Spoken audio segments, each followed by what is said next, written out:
Hi there, it's Sam from Pootles.co.uk. Thank you very much for joining me today, and thank you for joining me on Way Back Wednesday, the day of the week when I go back in time, like a time traveller, just call me Doctor Who, and I go back and recreate an old project into modern colours, patterns and papers.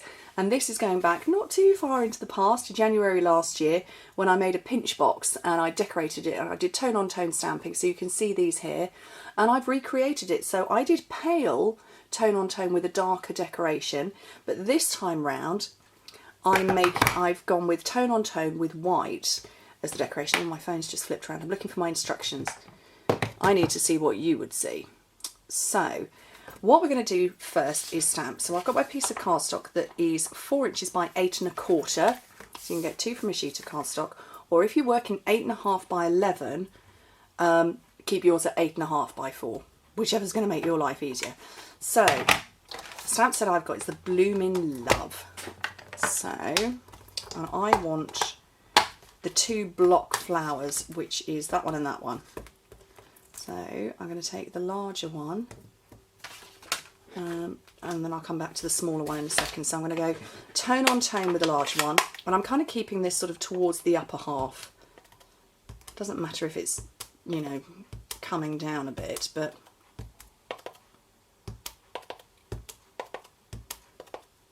that's obviously going to be the bottom of the box. I'm not really going to need to put anything there. So clean that up because I want to use the block again. Get rid of the Peekaboo Peach, don't need that anymore. And come in with my smaller one. And this time I'm going to use the Whisper White ink that we have.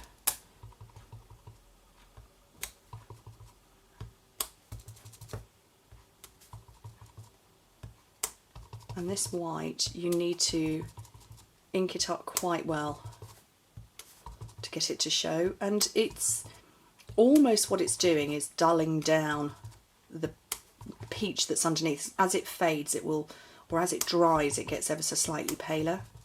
So you can see it's paler there than it is here. Is that enough? I think that's probably all I need. So, like I said, I haven't particularly stamped down to the bottom because that's going to be hidden underneath. So, okay, let's move those out of the way, and now we can come in with the scoring. So, where's my scoring tool? There it is. So I'm going to do the short side first. I'm going to score straight down the middle at 2 inches, which is 5 centimetres. And then on the top, so this, where I've put all of the decoration, that's the top of the box, score it fully at 2, 4, 6 and 8 inches. Hence why if you're working 8 1/2, keep it at 8 1/2, which is 5, 10, 15 and 20 centimetres. And then make little marks at the 1, 3, 5 and 7 inch marks. And that in imperial, sorry, in metric is 2 1/2, 7 1/2, 12 1/2 and 17 1/2 centimetres. Okay, so what I want to do now is create a triangle. So I'm going from that little mark I made down to this bottom corner. I'm pressing quite hard so I can get these nice score lines in.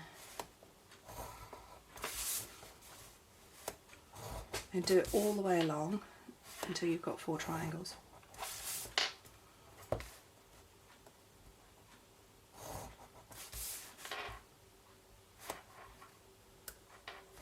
Final one. And it didn't take me long to make those 4 at all. It was really quite a quick project. Okay, so burnish all your score lines. Don't worry about the diagonal lines because they will naturally pull together when we build the box up. Okay, so long pair of scissors. So working at the bottom of the box, I'm going to get rid of that little skinny rectangle over there. And then just cut straight up the vertical lines of all of the other parts. See, I did quite a lot of decorating down on the bottom of the box. Well, bottom of the box is going to be pretty then, isn't it?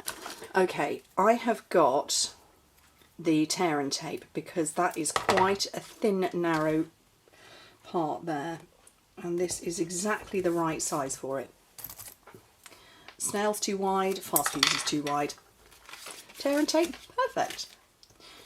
Okay, So that's the back of the box, folding 2 sides, then the back, and then this is where I grab my fuse. Seal up the front.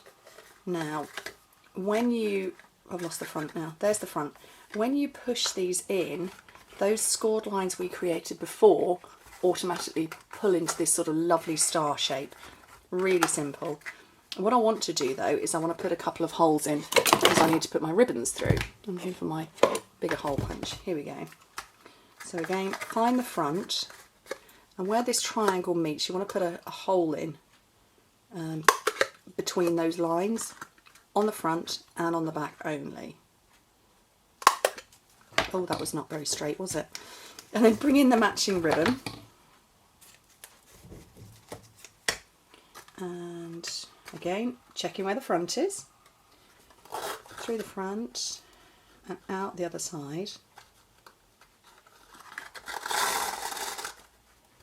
And as you pull it together tight, it will hold together.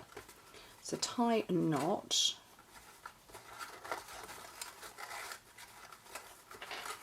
And have it closing towards the front. Don't worry about if it flattens because we can sort that out in a minute.